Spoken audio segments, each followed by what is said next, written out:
Welcome back to Fun Size Adventures, everybody. I'm Jeff, and we're here to help you and your family go on adventures in your own backyard and beyond.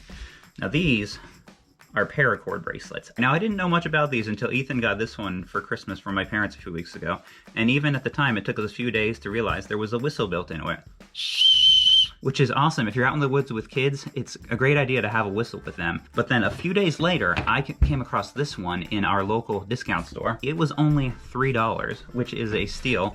This is an adult-sized one that has the whistle built in, but this one also has a little flint and steel built right into the buckle. So you can start a fire with this. And that got me thinking that I needed to do some more research. So I looked them up on Amazon. You could get these that are practically Swiss Army knives built into a bracelet. You can find these with a compass built in, you can find these with a flashlight built in, I even saw ones with wrenches, even one with a thermometer. It seems like there's no limit to what they could put on one of these things. And they're also super cheap. You could get one of these that's fully tricked out for like $5 or $6, or some of them were like a set of 2 for like $12. So this is something that I wanted to look more into, something I wanted to figure out exactly how well do they work. So we're gonna take these outside. We're gonna test how well these ones will work in survival situations. Let's go. To record the range of the whistle, Ethan is taking the whistle up to the top of our property, and I'm going to head back as far as I can on our property this way, and we'll see if the whistle's loud enough that it can pick it up with the camera audio.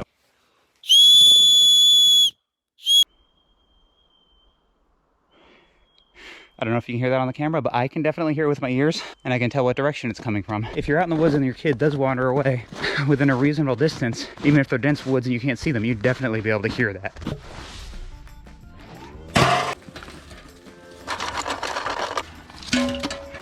Now, I have never started a fire with flint and steel, so we are cheating a little bit. I've got some wood shavings from in the house. This is not a true survival situation, but we're gonna give it a go, see if we can get it to work. I think it doesn't work until I get the paint scratched off. I should have done some research here. Oh.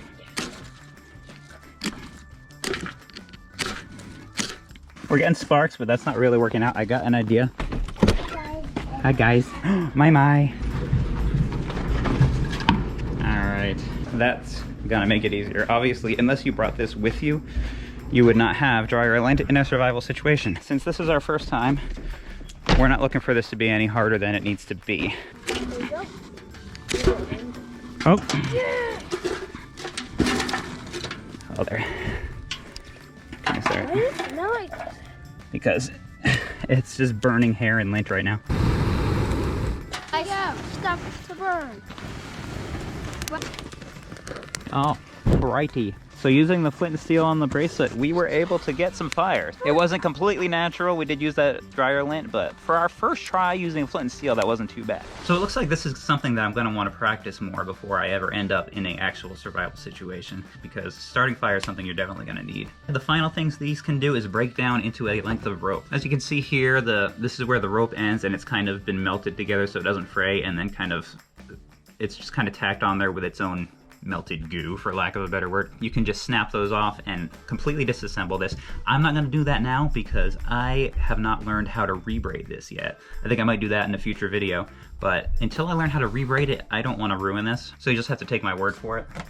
But this adult size one does say that it breaks down into 10 feet of rope that is rated for 550 pounds. It's good to know that it's there if you need to use it to build a shelter or to kind of scale down a little cliff or some situation, I don't know. You never know what's gonna happen if you're lost in the wild, I guess. Like I said, these simple ones are only a couple dollars.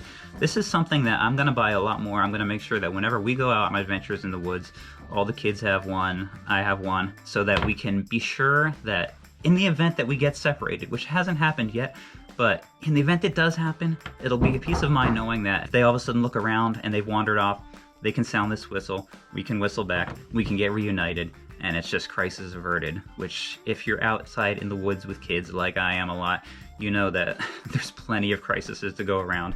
You don't want to find yourself in a situation where one of your kids is lost in the woods, and these are going to keep that from happening. I don't know if I would give a kid this one that has the fire starter in it just yet, because my kids are going to turn this into a weapon, and definitely pick yourself up some of these. Like I said, they're super cheap. They're going to get you out of a sticky situation if you find yourself in one in the woods. Fun-sized adventures, fun-sized. Did you hear that? That was somebody flushing the toilet. And hey, if you enjoyed this video, you will love this video, which is a Survivor Dad One Tool Challenge that me and some of my fellow YouTuber dads did. It's a load of fun. Be sure to check it out. Until next time, go out there, have a fun-sized adventure of your own. See, look at that. Boom. Do I look like a Paracord model?